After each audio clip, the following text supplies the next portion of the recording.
आजचं आंदोलन हे आमचं सरकारच्या विरोधात निषेध आंदोलन आहे. कृती समिती नेते कॉम्रेड एम ए पाटलांनी आम्हाला महाराष्ट्रावर आंदोलन घ्यायला लावले. त्या पद्धतीने आम्ही आंदोलन घेतलेलं आहे. आमची प्रमुख मागणी आहे ह्या शासनाने आम्हाला भरघोस मानधनवाढ द्यावी, पेन्शन द्यावी आणि ग्रॅच्युटी द्यावी, परंतु हे सरकार आम्हाला देत नाही.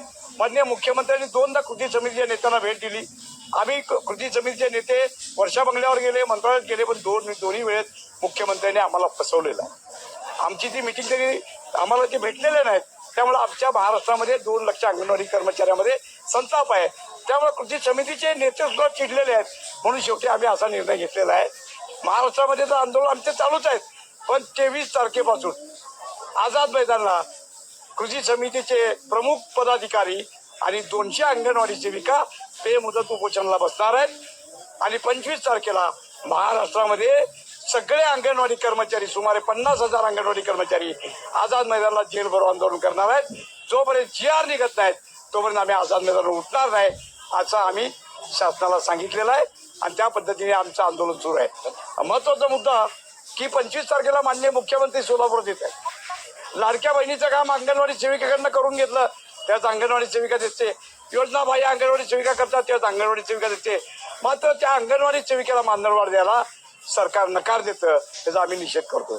सगळ्या योजना कर्मचाऱ्यांना त्यांनी मानधनवाढ दिलेली आहे. कोतवालांना दिलेली आहे, पोलीस पाटलांना दिलेली आहे, आशांना दिलेले आहे, वृद्ध कलावंतांना दिलेले आहे, गटप्रवर्तकांना दिलेली आहे, सगळ्यांना दिली. यामध्ये फक्त अंगणवाडी कंत्राटी कामगारांना सुद्धा माननीय फडणवीसांनी जाहीर केलेलं आहे मानधनवाढ.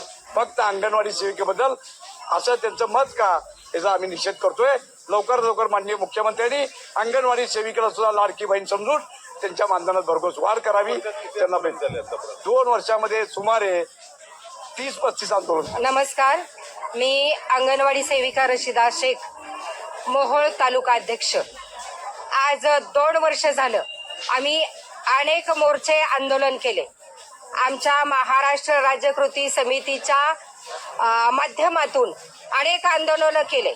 आमच्या या सोलापूर जिल्ह्याचे कार्याध्यक्ष आणि महाराष्ट्र राज्य कृती समितीचे कार्याध्यक्ष, जिल्ह्याचे अध्यक्ष यांच्या मार्गदर्शनाखाली आम्ही खूप मोठे असे आंदोलन केलेले आहेत, पण आम्हाला यश मिळालेलं नाही. आमची मुख्य मागणी आहे की सरकारने आमच्या मानधनात भरघोस वाढ केली पाहिजे, ग्रॅज्युएटी दिली पाहिजे आणि पेन्शन लागू केली पाहिजे. एवढंच नाही तर याचा GR लगेच काढला पाहिजे, असं आमचं मत आहे. आणि आजचं हे तीव्र आंदोलन आहे. आम्ही जेल भरो आंदोलन करणार आहे. प्रत्येक जिल्ह्यामध्ये हे आंदोलन चालू आहे.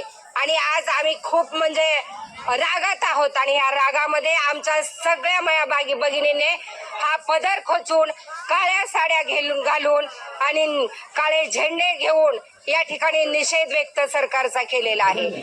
तरी लवकरात लवकर आचारसंहिता लागायच्या अगोदर मानधनवाढीचा GR, पेन्शनचा GR आणि ग्रॅज्युएटीचा GR हा निघालाच पाहिजे. असाच हा सोलापूर जिल्ह्यामध्ये एकूण 7,500 सोलापूर आमच्या जिल्ह्यामध्ये 7,500 ह्या अंगणवाडी कर्मचारी, सेविका आणि मदतनीस आहेत. मुख्यमंत्रीचा कार्यक्रम 25 तारखेला म्हटल्याप्रमाणे प्रत्येक अंगणवाडी सेविकेला टार्गेट दिलेला आहे. हो, कार्यक्रमाला महिला घेऊन या. तुम्ही कार्यक्रमाला ते आता महिला घेऊन येणार नाही. जोपर्यंत आमच्या मागण्या देत नाहीत ना, आम्हाला GR निघत नाही, तोपर्यंत आम्ही 25 तारखेला पण येणार नाही. त्यांनी आम्हाला GR काढून द्यायला पाहिजे, प्रस्तावावर सही करायला पाहिजे.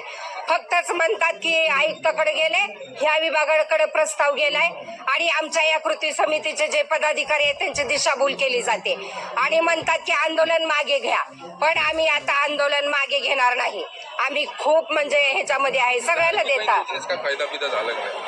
अहो, लाडकी बहीण योजना सरकारनं काढली, ते बी या अंगणवाडी सेविकेच्या जीवावर.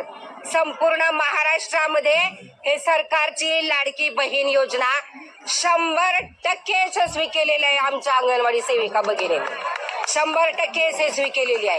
ह्यांची ही लाडकी बहीण आहे आणि सावत्र बहिणीकडून कामं करून घेतात. आम्हाला सावत्र बैल म्हणून त्यांनी मांडलेलं आहे. मग मुख्यमंत्र्यांच्या कार्यक्रमाला बहिष्कार टाकावा. मुख्यमंत्र्यांनी